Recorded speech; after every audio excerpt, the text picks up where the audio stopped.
I'm so excited for us to continue in our exploration of the inner life of love and relationship. You see, just touching on these points, discovering that life and love come together in the Torah, that really choosing life means choosing love, that the way the world was created with a dichotomy that is seeking its unification, that human beings were created first as one and then separated so that they'd be able to commune with each other.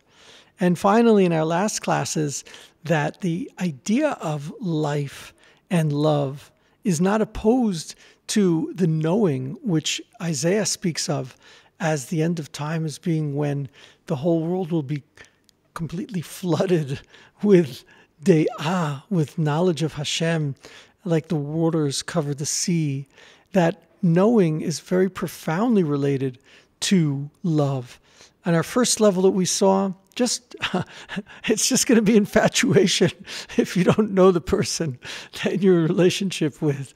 That's just kind of a regular sort of knowing, that you really want to be able to understand the person you're communicating with and being in love with. Otherwise, you're really just in love with some kind of a fiction. But last time I wanted to touch with you a different level of knowing, which is not really so much of knowledge as it is what we would call now consciousness. That's become more the term for this kind of de'ah, which our early teachers really speak of as seichel, which also got kind of co-opted for being intellecting.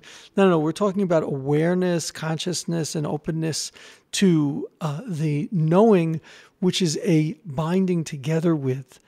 This is not the sort of understanding and knowing the person we had spoken of the very first time when we explored this, but rather it is, as we saw last time, an openness, a connection to life as it is, a state of being in which the mind is not operating as analytical thinking, but rather the mind, the heart, our entire being is able to open up and connect to the other in a very, very profound way. That's de'ah. It's really that which is being spoken of also by the prophet when he talks about how the world will be saturated with this. We're not talking about having a lot of information about God, being able to write many philosophical works about God. We're talking about a state of awareness which is clean. And therefore, the greatest prophet that is our prophet Moshe, the rabbis say, was able to meet God through a aspaklaria mi'ira, through a clean pane. There's still pane, P-A-N-E. There's still a pane of glass between him and the divine. There is a separating demarcation. To be a prophet, you need to be able to meet Hashem on some level as other in order to be spoken to. But nevertheless, that was clean. It had no marks on it that would disrupt the communication. And that's obviously a very high level of prophecy, and it's that which we're speaking of when we're talking about de'ah in its grandest sense. So I'm going to move on, even though I love talking about this, and we had a meditation last time, which meant to get us in touch with the sort of state of being that we need in order to be available to that sort of interaction with our partner. And now I want to get a little bit more into some of the things which stand in the way, and there are three major ones which the rabbis speak of when they talk about what happened there in the Garden of Eden that we lost this idyllic state. So first of all, before we go there into understanding what are the problems we're facing, I do want to say in affirmation of that eating from the tree of knowledge, certainly in the condition that we are now, it's something that probably all of us would do.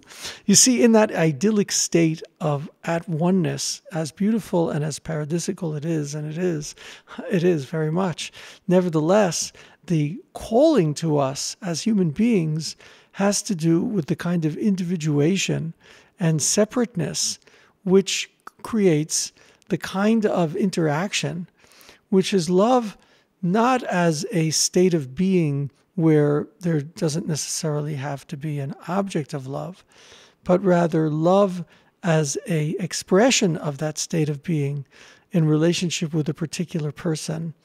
And I'd love to explore more about that delineation, but just for now, love is the same numerical value as echad because it is a state of at oneness. We explored a little bit of this last time. In that state, there is no shame because there is no otherness, and therefore the Adam and Eve have no shame. But they also, in not having otherness, do not have a different kind of a love, and that is a love of other in their otherness.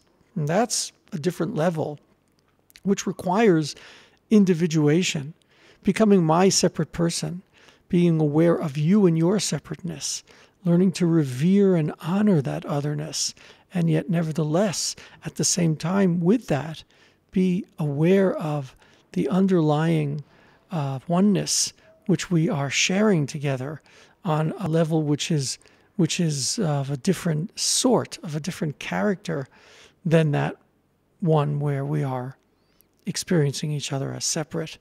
So if that was a mouthful, all I'm saying is that we really live the level of the oneness and also the level of separateness. It's that level of separateness which was introduced with the eating of the tree of knowledge. Really, there was a movement towards that, right? As soon as God says it's not good for man to be alone, he's already defining the human being as not being at one with everything. Second, when the first human being, Adam, begins to call things by names, so he's already determining a otherness to these objects which he is naming. Naming in Hebrew comes from the same root, shmama, which means a desolation. And indeed, he's creating a certain desolation between himself and the other in creating that space, which makes it possible to see the other in their difference. But the final culmination of that process, after the woman is created, and indeed they experience that separateness, is that woman who was separated out and who, in a sense, therefore embodies otherness, embodies separateness, becomes the representation of that human aspect which seeks and desires separateness in order to come into the individuated life. So that's where we are, individuated life. And therefore we are seeking love, which is the expression in that separateness. We also can touch and do and should touch the love of oneness and of at oneness. But we also are the creature that knows a path, learns a path. That's what these classes are about. Discovers and practices a path of that state of love becoming expressed in the interactions we have with another, with a beloved. And so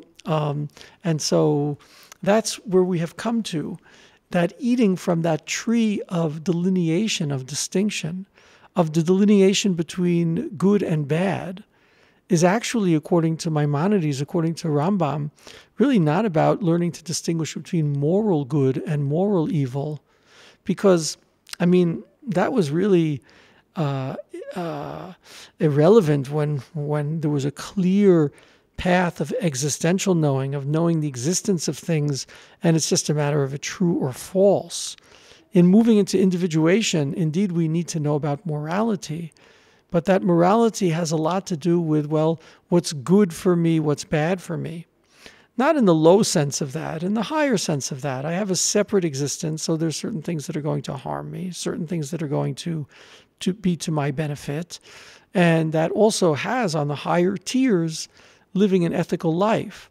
The highest tier of coming to be at oneness is not the subject we're now going to continue with, but rather the subject of, I'm separate, you have what is beneficial to you often, that is different than what's beneficial to me. Maybe not so often, but at times. And in that, we are living the da'at tov vara, in that sense of tov v'ra. It's good for me, bad for me. We're living in an opinionated existence on the lower level. On a higher level, we're living in an existence of differentiated perspectives. And we're all aware of this, right? I mean, obviously, it's the great blessing of the multitudes of people. It really is the great blessing to be able to be enriched by others in a loving relationship, in an aware relationship, in a receiving relationship. Yeah, I mean, I was just experiencing something not like that when a group came to visit me here where I live in Bad Ayin, and they were, some of the people in the group were highly prejudiced against people like me who live in places like this, and we'll leave it at that for those who know what I mean. And so it didn't matter really how softly I spoke, how much I was sharing with them my heart, how much I was being open and loving and playing music for them. The level of reactivity fed by prejudice was palpable to me. I picked those things up very easily, and I point that out just because differing perspectives can be enriching and marvelous when the modality of connecting is one of love. But that for that you do need something of a clear screen. Okay, so what are the things that smudge our screen?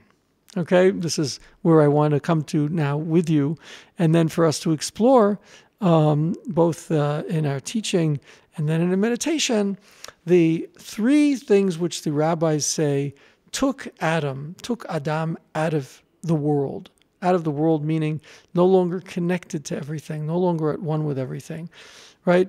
These three things, motzi'im et ha'adam min ha'olam, and the Maharal of Prague says, takes that first human being out of the world.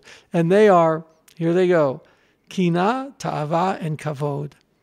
Jealousy, lustingness, or appetite, in a less strong term, and honor, seeking honor, being concerned with honor, being concerned with status. Those three things. And in the story of the Garden of Eden, they're present.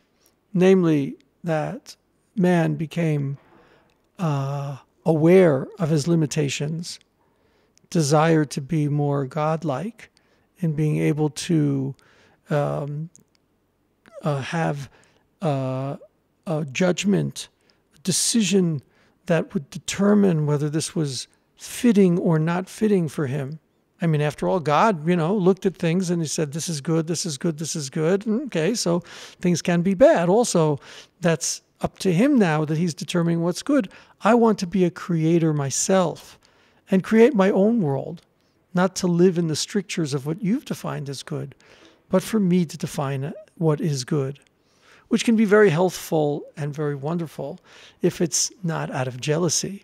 But when it's out of jealousy, I'm looking to occupy someone else's place, when actually what I'm claiming to be looking for is to occupy my own place. But isn't that what jealousy is always about?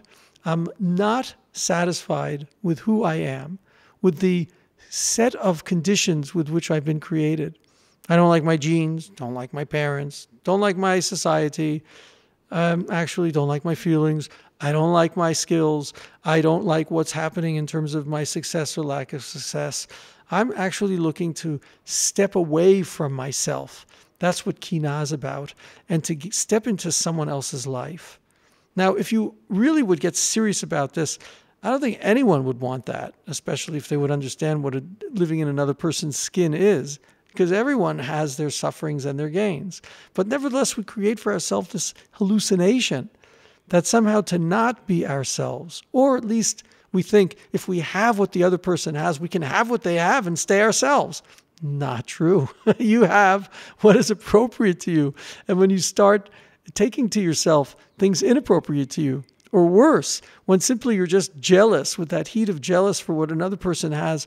I'm not talking about trying to get their car, which is another issue, and it is an issue that's called lo tachmod, to not have that kind of appetite. That has more to do with ta'ava. But to simply want to shift yourself into being that person, have that person's life, etc., that is something which is completely inimical to a life of love. You see, love requires on the very first level of love that you experience your existence intensely enough that you are aware with great vitality of life, of your life. That automatically is going to make you loving. It really does. It's an incredible thing when I do meditation retreats with people and there's time to really quiet. But even when I do things that are like short meditations, people always come out more loving. I mean, maybe it's because of the clarinet also, but I'm just joking. Really what people get in touch with is a kind of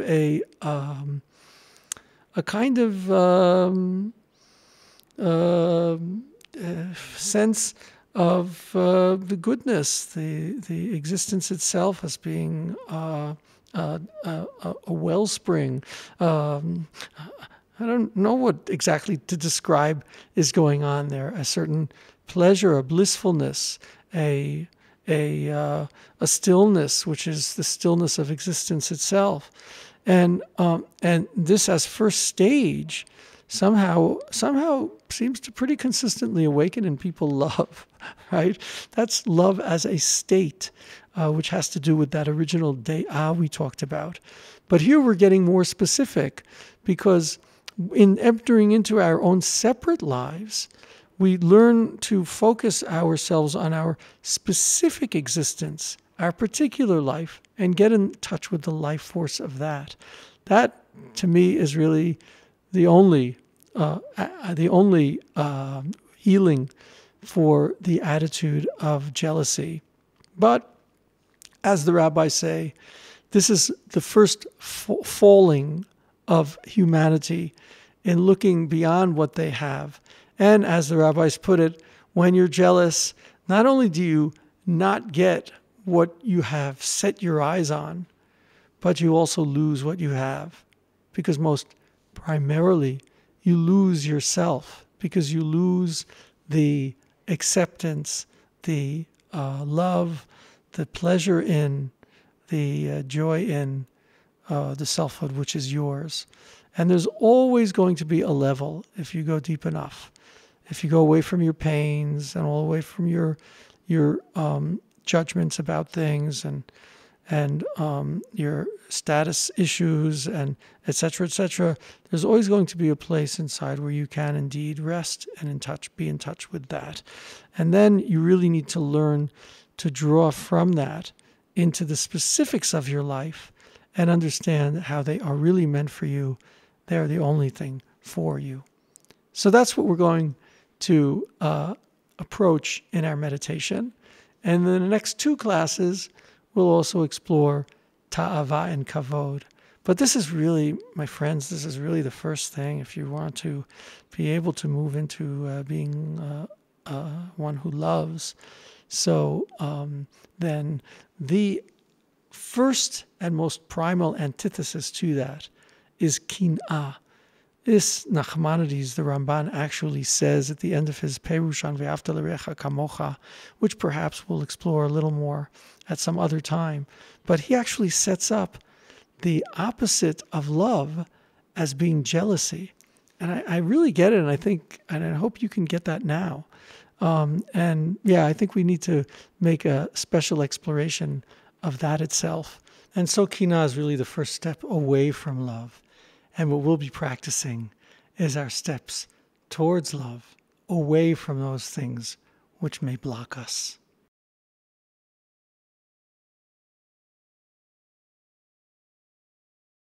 Now, at the outset of this meditation, I want to invite you to bring up someone who has something that you feel jealousy towards. You might even know it could never be yours. Nevertheless, you feel like it ought to be.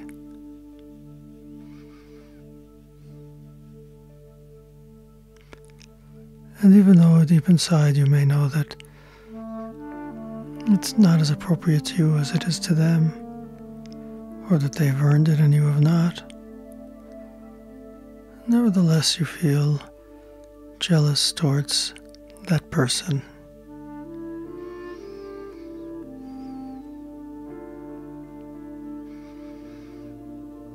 Yeah, give it a few moments, let it come around.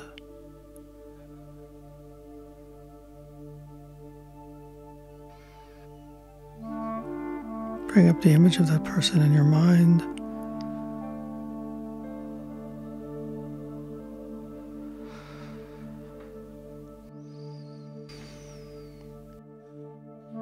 See what feelings come up for you. And feeling jealousy, rate where it is from 1 to 10.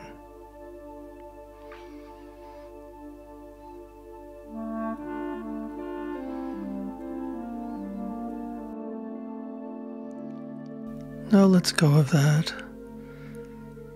And we're going to begin a simple meditation of coming into our makom. Take a nice deep breath. Hold it inside. And release. Take another nice deep breath. Hold it inside.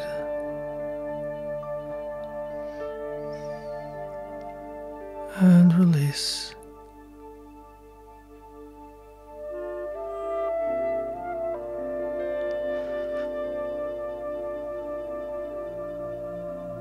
Now notice how comfortably your feet are sitting on the ground. Notice how the chair that you're in supports you.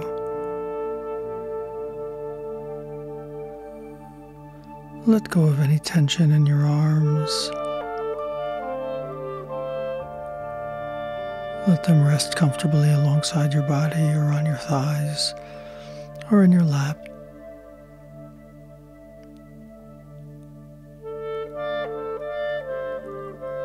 Feel more deeply now as your shoulders release and relax.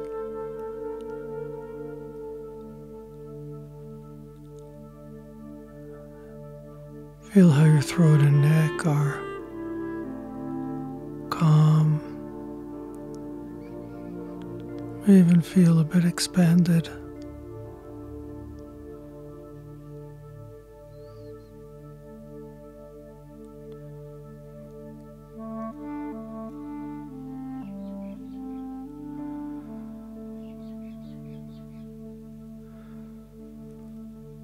Now breathe into your heart as if your breath goes in, and now exhale from there.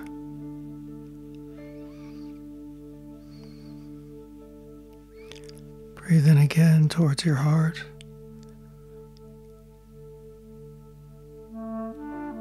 And exhale from there.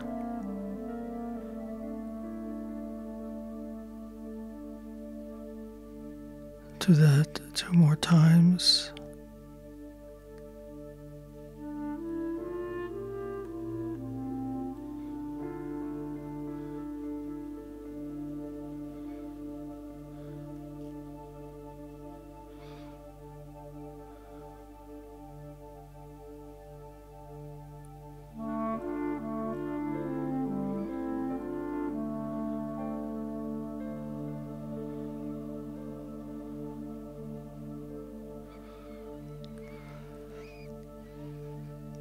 Now, as you feel more in your heart,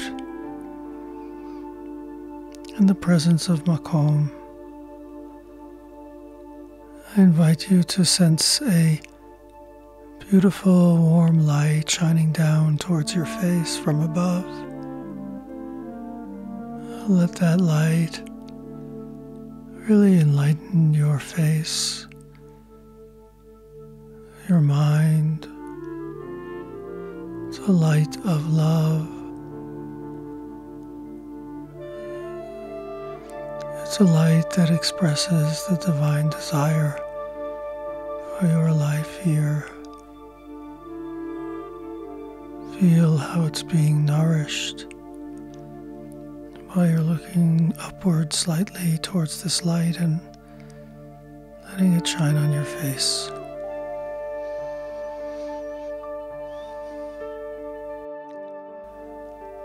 Sense how this light actually moves down towards your heart,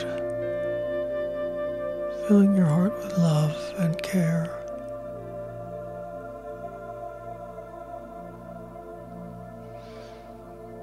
And now, invite someone who you have a positive feeling towards to come into your range of your awareness.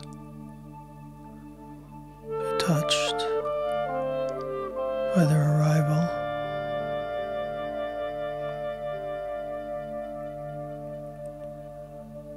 You may call by the person's name or simply just imagine them standing here before you.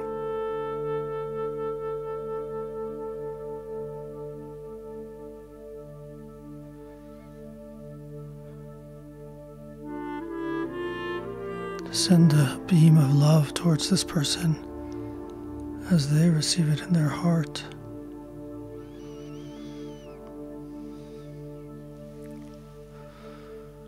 Send another stronger beam of love towards this person. And feel how much more energy of goodness is in your heart as you do that. The light shining on your face, coming down through your heart, being emitted by you towards this person.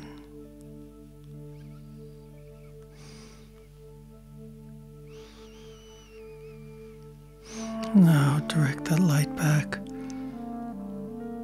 slowly, slowly, towards you and your inwardness.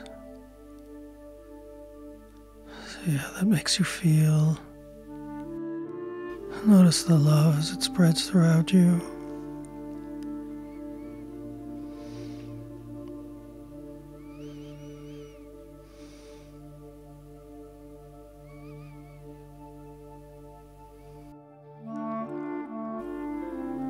And now, I invite you to again bring up this person towards whom you felt feelings of jealousy.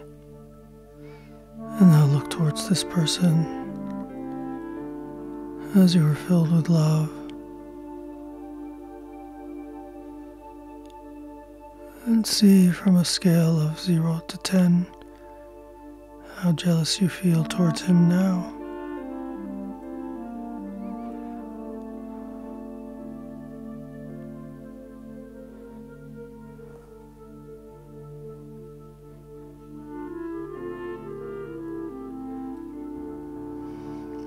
Allow a smile to form on your face as you note that in all likelihood, I know that number has gone down, way down.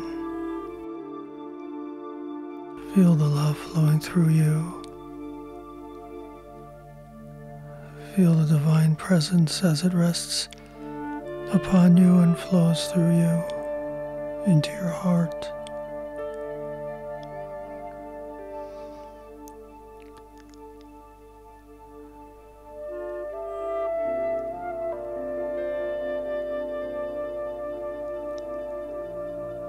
And now,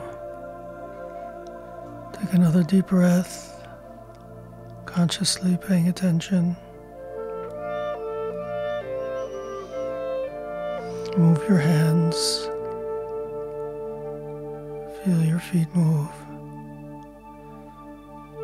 Remember the positive feeling you experienced and know it is always available to you, even now as you open your eyes and return to the regularly lived life.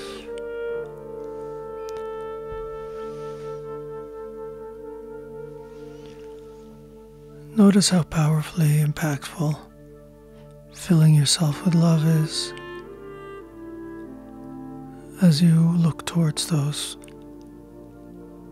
who awaken jealousy, and know that jealousy can be removed, dissolved by the love in your heart.